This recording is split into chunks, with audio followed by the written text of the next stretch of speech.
Hey Scorpios, how y'all doing? Welcome. We're going to be taking a look at your second half of general reading here.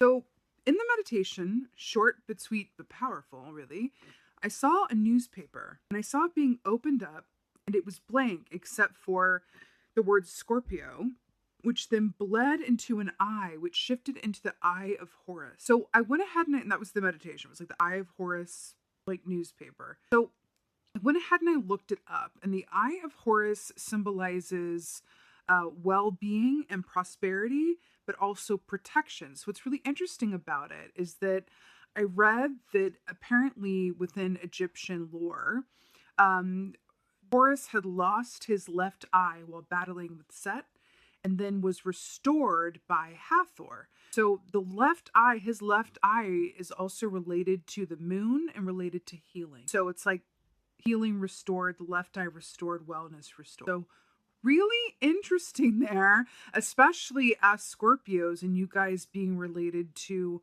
you guys are technically the death key, but there's also an aspect of the moon that I always relate you guys with as well.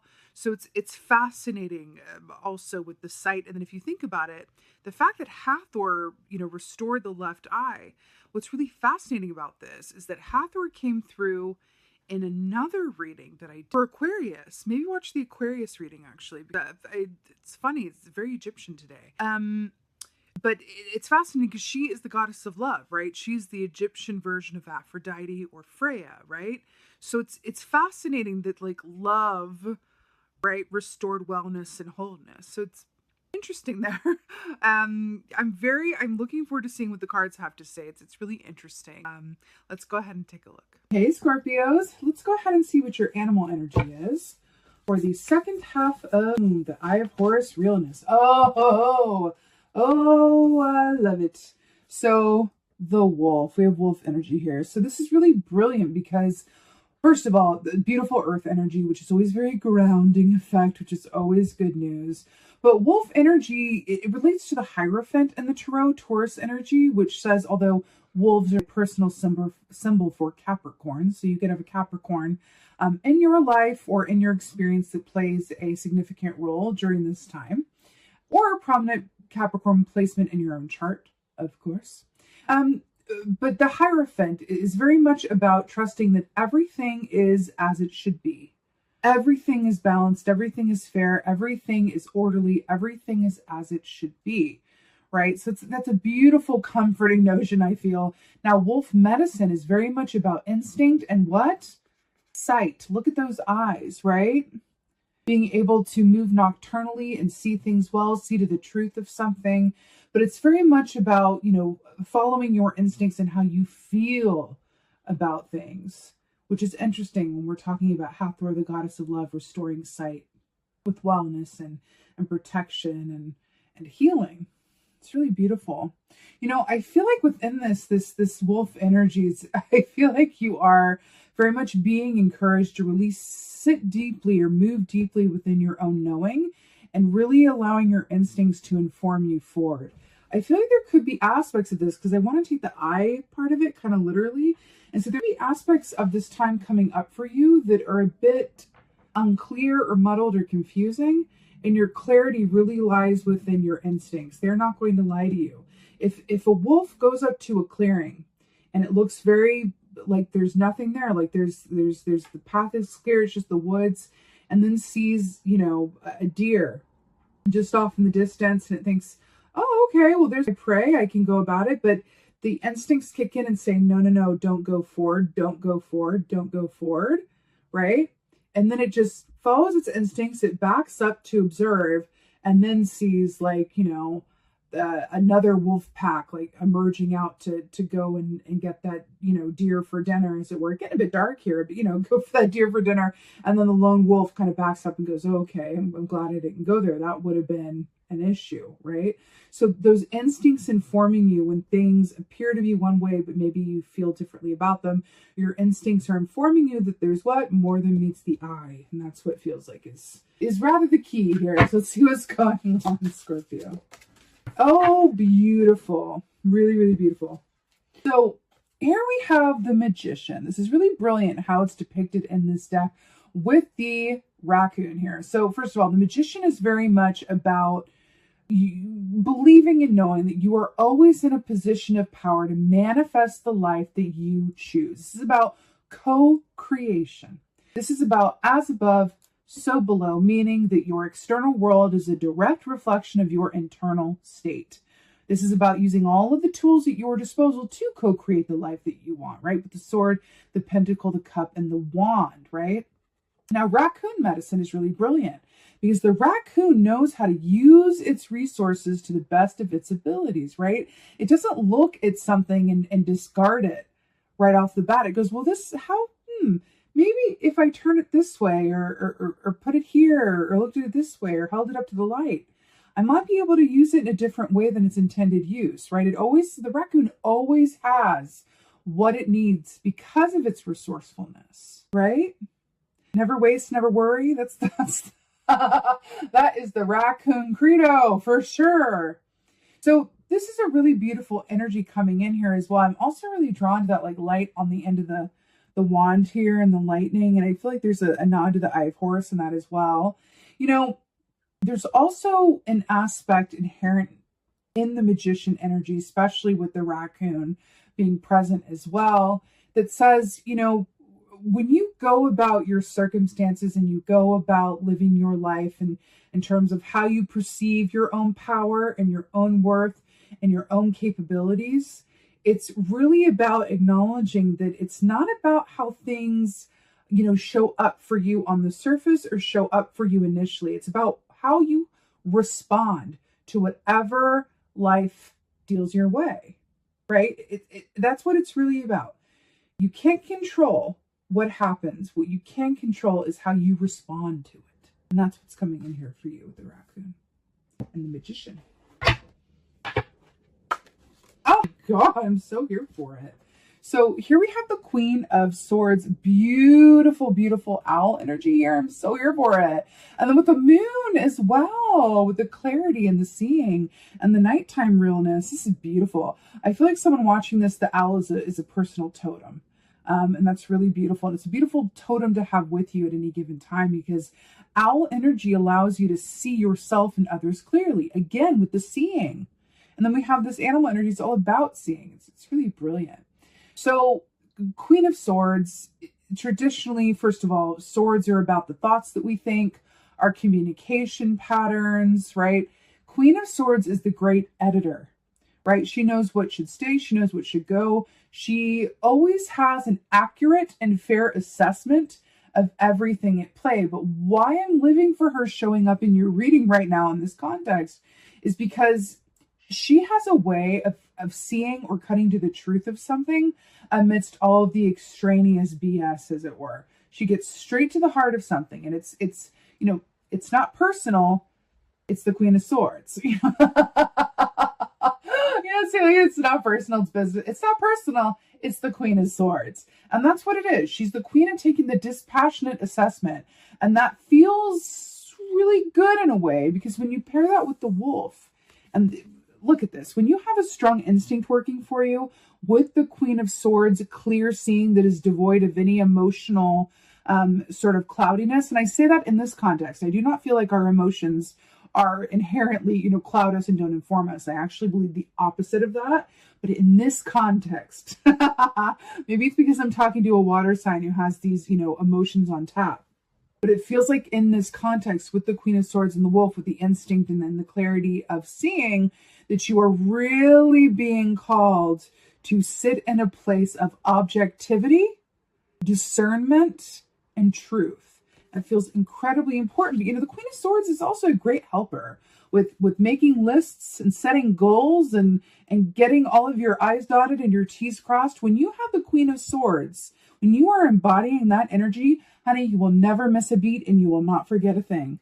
She is a highly efficient energy to have with you when you're either working towards goals or looking towards yourself in terms of what within me could use a nice shift in perspective or a nice, you know, shift in habitual behavior or patterning. How can I get my stuff together to get on a routine that best serves me and my goals? All of those things. She is the life coach for that, honey. And so I like that she's coming in for you in this way. It's really beautiful, especially the moon. Remember when we saw the Eye of Horus and then how it's related to the moon when I looked it up? And then we have the wolf here as well, which is also related to the moon. And then Scorpio, I relate you guys to the moon. It's interesting. And the moon here with the magician. Really, really, really, really interesting. The full moon in Sagittarius is our next full moon. It's coming up pretty soon. I'm channeling that for you. There's something about the full moon in Sagittarius that feels incredibly, I feel like there's a realization or an insight that is available to you around that time. It's really interesting. Really interesting. It just came through. Oh my God. It's just so good. The High Priestess with the moon and the bat, which is interesting because guess what the bat equates to? And the tarot, death. And you are what? The death key.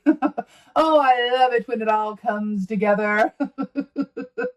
It's really beautiful, y'all. You know, the High Priestess with this moon energy here is about delving into those deep aspects of our own subconscious to glean the information that is hidden there and not accessible necessarily in the bright light of day or in an obvious way.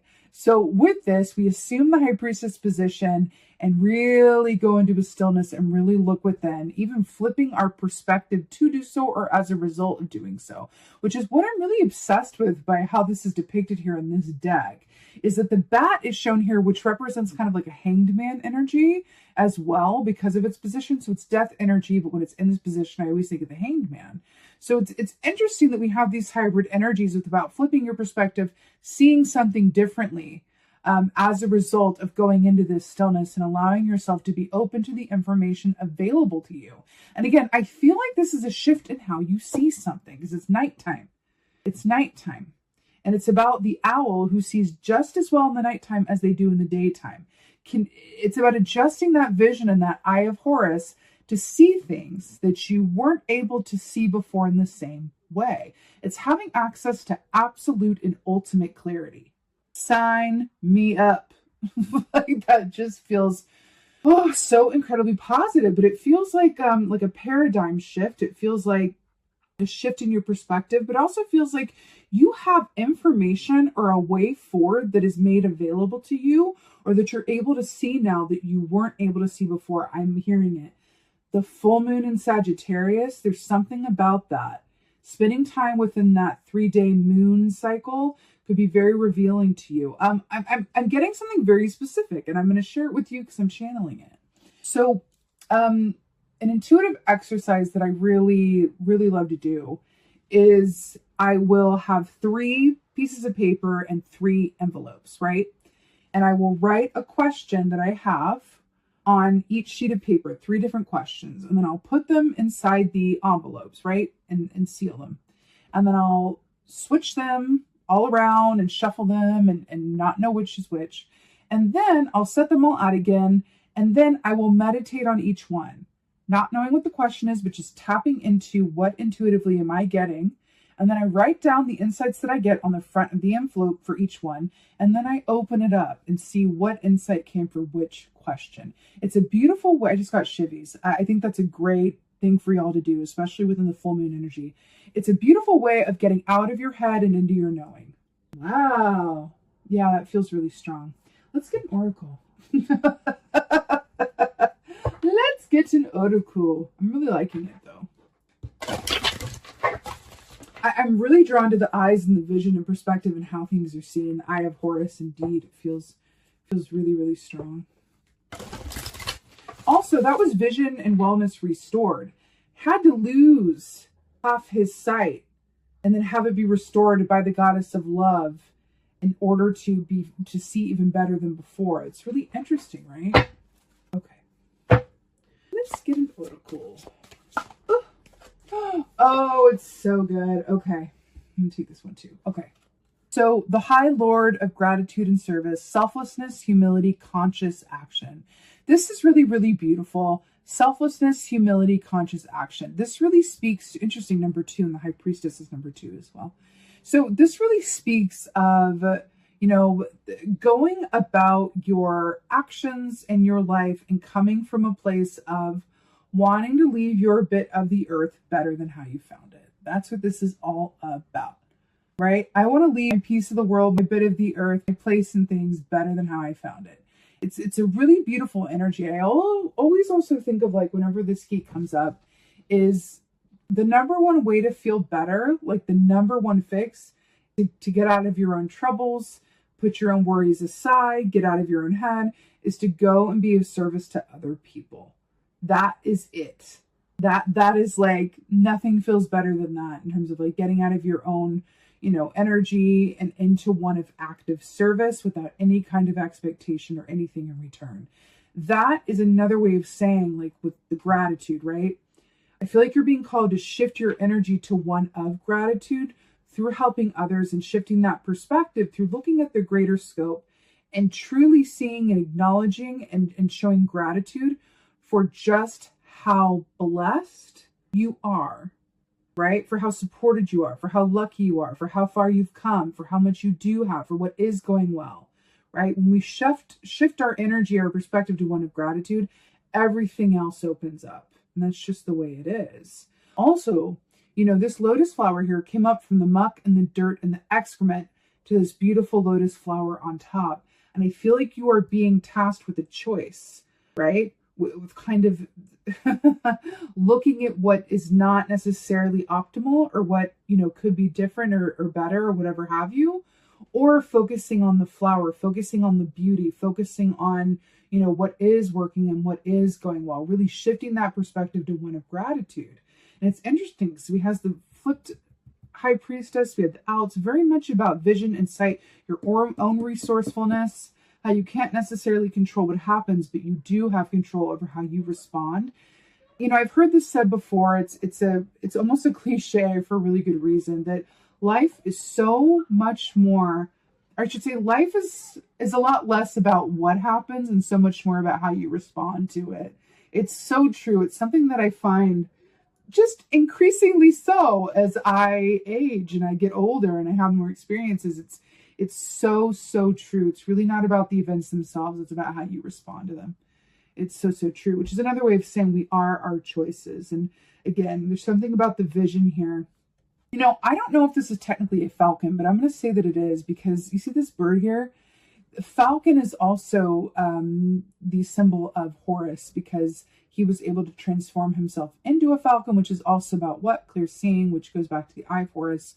Really, really interesting here. Now, this was on the bottom, and I've been taking the bottom cards today as well. The web weaver, synchronicity, divine intelligence, cause and effect. With the synchronicity and divine intelligence, cause and effect, this is really about, it's a beautiful way of saying, again, we are our choices, and understanding that every action that we take, every thought that we think, finds its way within the cosmic web and has, reverberating effects, right? It has effects near and far, things that we can and can't see. It's like, have you ever seen that trope in films or in, books, where someone goes back into time, but before they go back into time, it's like, don't let yourself be seen. Don't change the course of, history, because one little thing, one sneeze, one stepping on a twig, one little bitty thing, it's like that butterfly effect, can literally change the future. That's what the web weaver is all about. And understanding that, again, the thoughts that you think and the actions that you take have far-reaching effects in time and space that you can't necessarily see in the moment. So all the more reason to have that healthy perspective of gratitude.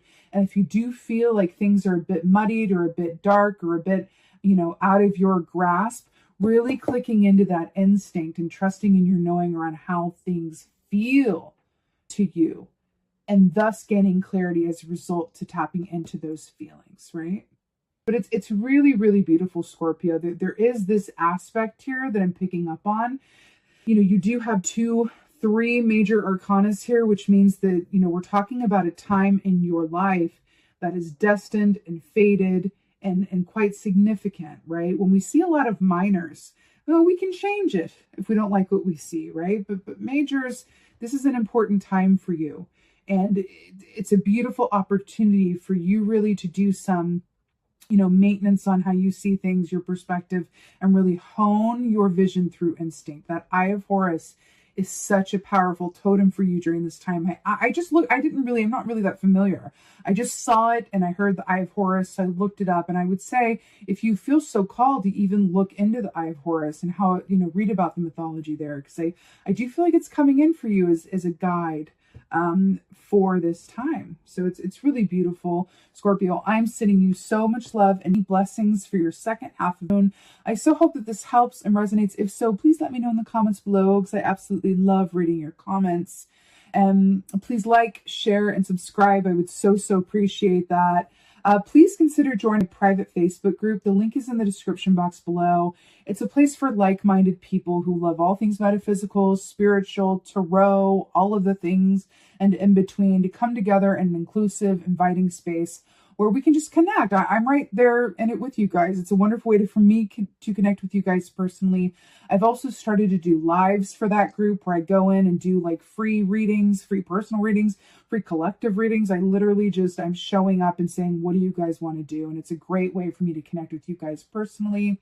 I would so love to see you over there. Again, the link to join is in the description box below. And with that being said, just thank you, Scorpio, so much for being here. I appreciate every single one of you watching this. And with that being said, most of all, and as always, thank you for being you. And be well. Until next time.